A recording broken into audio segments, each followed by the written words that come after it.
अस्थि चर्ममय देह या तासो ऐसी प्रीति, नेकु जो होती राम से तो काहे भवभीति। कहते हैं तुलसीदास अपनी पत्नी से बहुत स्नेह करते थे। एक बार उनसे मिलने के लिए जब भरी बरसात में गंगा नदी पार करके वो पहुंचे थे तो उनकी पत्नी ने उन पर ताना कसते हुए उन्हें यह कहा था कि राम जी से इतना प्रेम करते तो कितना परिवर्तन हो जाता। अब तुलसीदास ने इसके बाद राम नाम को मंत्र बना लिया था। वो प्रयाग पहुंचे, वहां संन्यास धारण किया, कुछ समय बाद काशी जाकर राम कथा सुनाने लगे और अपनी पत्नी के उसी ताने से उनके जीवन में भी परिवर्तन आया। और रामचरितमानस जब उन्होंने लिखा तो हर जनमानस के जीवन में परिवर्तन आया उसे पढ़कर। यहीं पर वो कथा भी करते थे और लोगों को कथा सुनने आते थे। रामचरितमानस के बाद के जितने खंड हैं, कांड हैं, वो उन्होंने यहीं पर काशी में केदार खंड के अंतर्गत ये भद्रायणी मोहल्ला जो बाद में भद्रायणी, भदायनी, भदैनी आज जिसे कहा जाता है, उसे में जिस घाट पर बैठकर उन्होंने रामचरितमानस के का लेखन किया, सृजन किया, उसे तुलसी घाट के नाम से पुकारा जाने लगा। गोस्वामी जी के लिए सबसे प्रिय के जैसे उनको हनुमान जी को ही अपना गुरु बनाया और अल्टीमेटली उनको भगवान राम के सामीप्य होना था, दर्शन करना था उनका। स्वस्थ रहने के लिए उन्होंने अखाड़े का भी शुरुआत किया और जैसे इस इंस्टीट्यूशन का ही नाम है अखाड़ा गोस्वामी तुलसीदास, ये अखाड़ा उन्हीं का स्थापित किया हुआ है।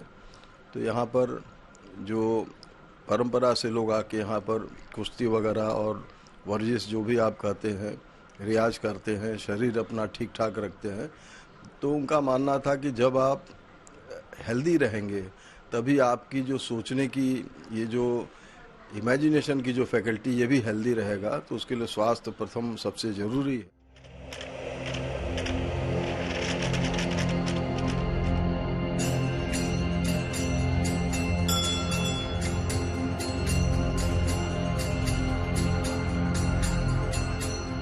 तुलसीदास काशी में राम कथा में इतना रम गए कि उन्हें और कुछ नहीं दिखता था और नहीं सूझता था। कहा जाता है कि उनकी इसी अवस्था के दौरान उन्हें वो सूत्र मिला जिसके बाद उन्होंने श्री रामचरितमानस की रचना की।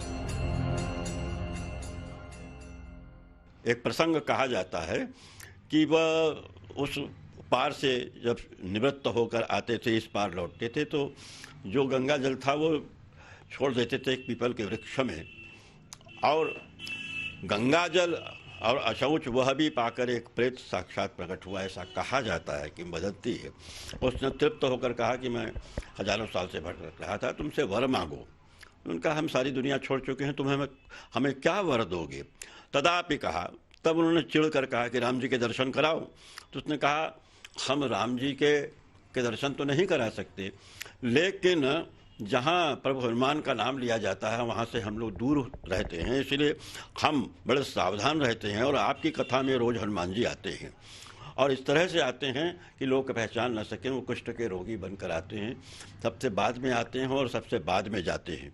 तो उस दिन तुलसीदास जी महाराज ने कथा समाप्त की और उसको बाद में जाके चरण में गिर गए और पूछा कि, उन्होंने कहा नहीं मैं कुछ नहीं, कहा प्रभु दर्शन दीजिए। और दर्शन दिया तो कहा तो मुझे अब राम के दर्शन करना है। तो उन्होंने कहा कि भाई मैं बिना प्रभु की अनुमति के यह अधिकार नहीं रखता कि हूँ, लेकिन आप जाइए चित्रकूट पर और वहाँ पर प्रभु के दर्शन आप हो जाएंगे। उन्होंने प्रेरणा दिया कि चित्रकूट जाइए, वहाँ तपस्या करिए, वहाँ भगवान राम का दर्शन आपको होगा।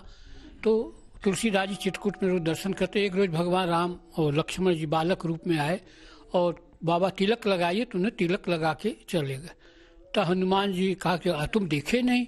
बात हुई तो कहा कि महाराज तो पहचाने ही नहीं, तो आपको इशारा करना चाहिए, मैं आपका भक्त हूँ, मैं मूढ़ हूँ, मैं अज्ञानी हूँ, बिना आपके प्रेरणा के कैसे होगा। अच्छा अच्छा ठीक है। तो दूसरी बार गए तो वही चित्रकूट के घाट पर भई संतन की भीड़, तुलसीदास चंदन घिसे तिलक देते रघुवीर। ऐसा करके हनुमान जी ने रेणु से उच्चारण किया, तब प्रभु को पहचाने, तिलक लगा, उनके चरणों में पड़े और अपने को धन्य माना।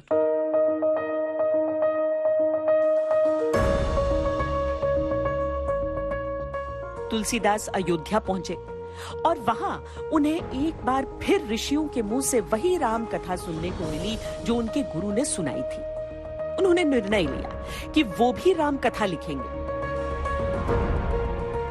जिनको लिखा बालकांड के इन्होंने रचना की मिट जाता था, उन्होंने हनुमान जी का स्मरण किया। इसके बाद में स्वप्न हुआ कि निर्देश हुआ कि काशी में चल कर के लिखें, तो भगवान शंकर के निर्देशानुसार ये काशी में गए। संवत 1631 रामनवमी के दिन वैसा ही योग था जैसे त्रेता युग में श्री रामचंद्र जी के जन्म के समय था। उसी सुबह तुलसीदास ने श्री रामचरितमानस की रचना शुरू की और निरंतर लिखते चले गए।